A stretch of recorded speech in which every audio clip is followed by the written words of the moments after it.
What's up? Honor 26 here, and if you saw my video yesterday on how I book Night 1 on Death Before Dishonor, this is going to be Night 2. You should probably watch the video I made yesterday before I watch this one, so I'm going to make this a video response to that one. So, stop watching this video right now and go watch Night 1, then come back and watch this one afterwards if you stumble upon this one or you already haven't seen Night 1. So, Night 2 is still in Toronto, Canada. We don't have some of the card announced. I'm going to try and fantasy book that part of the card and to try and see what I would do or what makes sense in my opinion. Usually, if this was like a card by itself, I would have started the night off with Kevin Steen and El Generico versus the Super Smash Brothers. But I kind of did that last night with the Briscoes going over Super Smash Brothers, so I had to start off with something else. And I kind of just eliminated everything else, but the thing that makes them, I kind of eliminated everything else. But the thing that makes the most sense to start off the night with would be Colt Cabana versus Joey Ryan. I'd have basically this be a fun little opener. Have Joey Ryan be his sleazy self and Colt Cabana being his fun, loving, good times remember self. Kind of get the crowd into it, have a little bit of a comedy match. But then have some real wrestling at the end and then have Joey Ryan go over. Basically because Joey Ryan isn't a full-time in ROH yet and he needs someone to have a program with, and I think Colt Cabana needs to be that guy and need to continue this kind of mini feud between the two, and I think if Colt Cabana won here, it would kind of have no point of going on. So I'd have Joey Ryan go over here. The next thing I would have would be Austin Aries. Now this is the part I'm going to be fantasy booking. Austin Aries would come out with Kenny King and Rhett Titus, cut a promo on Canada and why Kenny Omega doesn't deserve a title shot and he's going to have to earn it tonight, and I would have and then become a six-man tag team match between, hear me out here, Kenny Omega and the Briscoes on one team versus Kenny King, Rhett Titus, and a mystery partner, which is not Austin Aries. I would have that man become Shawn Spears, who I remember being very, very impressive when I saw him live in Manassas, and I think he's Canadian, if I'm not mistaken, so that might work. Let me check whether he's Canadian while I just describe what I think should go down in the match to you guys. Kenny Omega and the Briscoes should definitely win this match, because I feel that Kenny Omega needs to get a world title shot tonight, and basically to have this match go about like 10 minutes and just have Kenny Omega get the pin on either Rhett Titus or Shawn Spears, and that would be the end of that. Have Shawn Spears kind of make a good showing again, because this would be his second Ring of Honor appearance. So, yeah, he's born in Ontario, and, yeah, he's Canadian. So, the next thing I would have is the, I think this is going to be a squash match between Bison Smith and Frankie the Mobster. If you don't know what I'm looking over here, this is my computer. Basically, have a squash match, have Bison Smith go over very, very squashy. Just have Frankie the Mobster make Bison Smith look good. I mean, Frankie the Mobster is just a Canadian guy. I mean, have him kind of have a good showing, but just like have Bison Smith just like kill him. Then I would have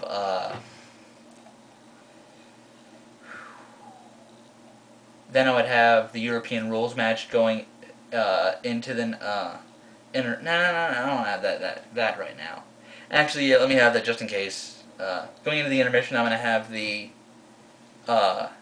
European... No. Fourth match tonight will still be the European Rules match between Claudio Castagnoli and Brent Albright. I have Albright go over here clean, but I want to continue this... I want to pin him in a way where you continue this feud, and Albright maybe gets the win, but then later down the line on a video wire, Claudio says, "I've beaten you so many times, you still have to beat me one more time," and they end it in in maybe like a street fight or something like that. Then the match before we go to intermission is going to be the Toronto Gauntlet between D'Lo Brown, Sonjay, Dutt, the Necro Butcher, Jimmy Rave, Jerry Lynn, and Davey Richards. I feel that Davey Richards should go over in this match. I don't know the exact rules of the Gauntlet. Maybe they announced it in a video wire or a news wire, but I don't remember. So I'd have, well, I guess in a Gauntlet would be two people start off, then people come down, kind of like the scramble match, I guess, in WWE, I guess is how they're going to do it. But have the last two people end up being Davey Richards and Jerry Lynn, and have Davey go over Jerry Lynn clean. Because I think Jerry Lynn will want to help the younger guys, and I think that would go a long way, beating the former world champion to stake his claim that he deserves a world title shot when he actually challenged for the title down the road, that he beat Lance Storm and Jerry Lynn in one weekend. Then we get the intermission. Come back from intermission, we have Kevin Steen, El Generico versus the Super Smash Brothers. Basically, you have the same thing it was last night. Just get the crowd hot again, and have Kevin Steen and El Generico go over, and then make it good enough that the crowd chants, "Please come back" for the Super Smash Brothers. So that'll be good. Then next we have the Battle for Respect, Tyler Black versus Nigel McGuinness. Have Tyler Black go over clean here. Nigel cost him the world, or he was going to pin last night Nigel for the world to beat Nigel for the world title, and you still got to have him say, if he had done that, this would have been a world title match the next night, and have Tyler Black go over clean, give him some more momentum, and just keep building him and building him until you have him win the world title. You just got to have Tyler Black get hot to the point where it was like at Death Before Dishonor 6, or kind of at Final Battle, or somewhere at the end of 2008, like he was then. Or maybe into like early 2009. Like, I think I agree that the night that he should have gone over was probably Caged Collision. I think that Nigel should have held the title into 2009. Maybe have him lose to Caged Collision, or maybe at Injustice 2. So I think either of those would have been fine. Then which match am I gonna have next? Storm and Hero, or Omega Aries? I'm going to have Storm and Hero next. I mean, the world title has to go on last, even though it is Lance Storm versus Chris Hero. I'd have Lance Storm go over here, and here's why. Chris Hero needs a little more time before he can be pushed as a main eventer. And you can't have Lance Storm lose both nights clean, because you need a clean ending in most of these matches, or all of these matches. Or except for just the ones with, except for Coco Man and Joey Ryan, you really need a clean finish.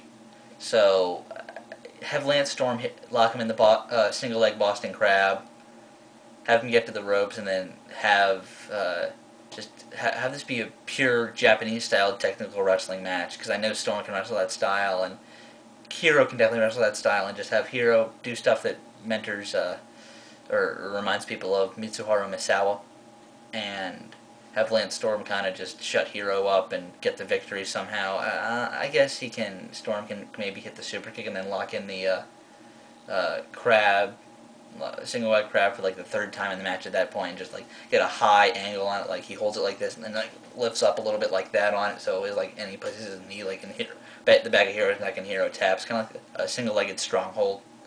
So I think that'd be kind of cool. Then the main event would be Kenny Omega versus Austin Aries, virtue of Kenny Omega and the Briscoes beating the team of Titus, King, and Shawn Spears earlier in the night. Have Kenny, basically what Nigel McGuinness did for Tyler Black at Take No Prisoners 2008, have Austin Aries do for Kenny Omega tonight and that night. Have Austin Aries still be your world champion and win this match, but have Kenny Omega kind of be the Superman. He kicks out everything Aries throws at him, and just after like 25 minutes, it just gets so bad. It gets where it gets a little over the top that he should have been pinned by now. A little past that, but then end it and say, Kenny Omega, you still won, and then have Austin Aries go over and be his heelish self and walk out, and like Kenny Omega get a reception in the ring while Austin Aries is going to the back. So that's how I booked night 2. Give me your thoughts on how I did, or what you would like to see happen. And remember to send me Q&A questions on pro wrestling and sports. I should probably be back. Next time I'll be back is probably Sunday night with my Night of Champions review. So see you then.